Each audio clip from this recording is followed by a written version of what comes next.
हम सभी लोग अपने घर में सुख शांति और आनंद के लिए श्री ठाकुर जी की सेवा पूजा और आराधना नित्य प्रतिदिन किया करते हैं।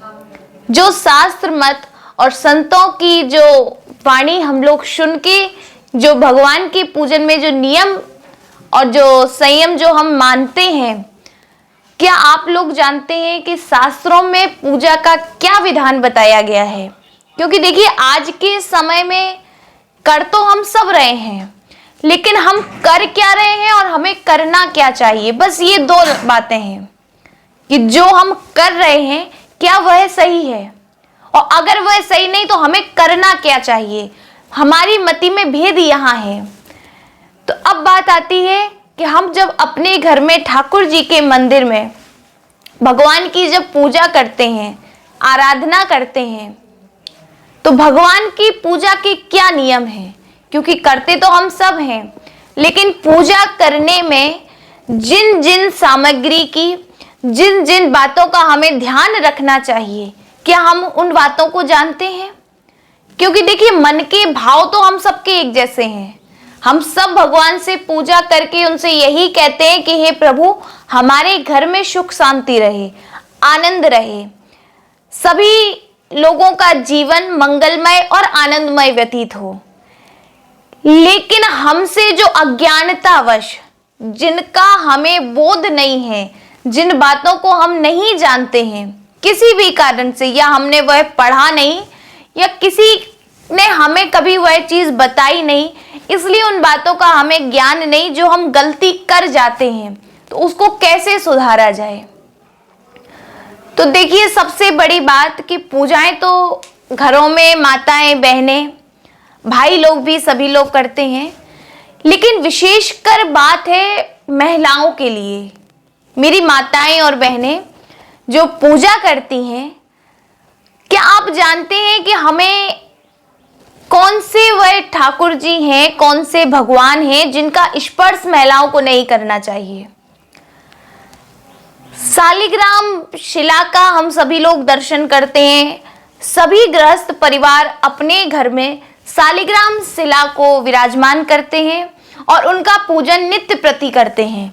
लेकिन शालिग्राम शिला को लेकर आप सभी लोगों ने एक बात सुनी होगी संतों के मुखारविंद से कि शालिग्राम शिला का स्पर्श महिलाओं को नहीं करना चाहिए। बहुत से लोग हमसे कहते हैं कि महिलाओं को शालिग्राम शिला का स्पर्श नहीं करना चाहिए, पूजा नहीं करनी चाहिए। ऐसा क्यों? क्योंकि मनुष्य का स्वभाव है, ये ह्यूमन नेचर है कि अगर हमसे किसी बात के लिए मना किया जाएगा तो हमारे मन में भाव आता है कि ये ऐसा क्यों है, इसका रीजन हमें पता चले, कारण पता चले।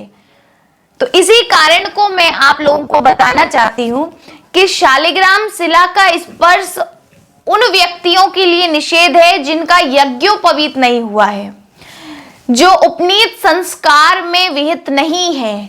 जैसे कि महिलाओं को शास्त्र विधि से, शास्त्रानुसार महिलाओं के लिए यज्ञोपवीत निषेध बताया गया है। महिलाएं यज्ञोपवीत धारण नहीं कर सकती, इसलिए स्त्रियां शालिग्राम शिला का स्पर्श नहीं कर सकती। दूसरी चीज, पुरुष भी इसमें शामिल हैं। जो ब्राह्मण, जो पुरुष वैदिक कर्म के द्वारा, जिसका यज्ञोपवीत संस्कार ना हुआ हो, जो संध्योपासन ना करता हो, जो अपने धर्म का पालन ना करता हो, वह पुरुष भी शालिग्राम शिला का स्पर्श नहीं कर सकता।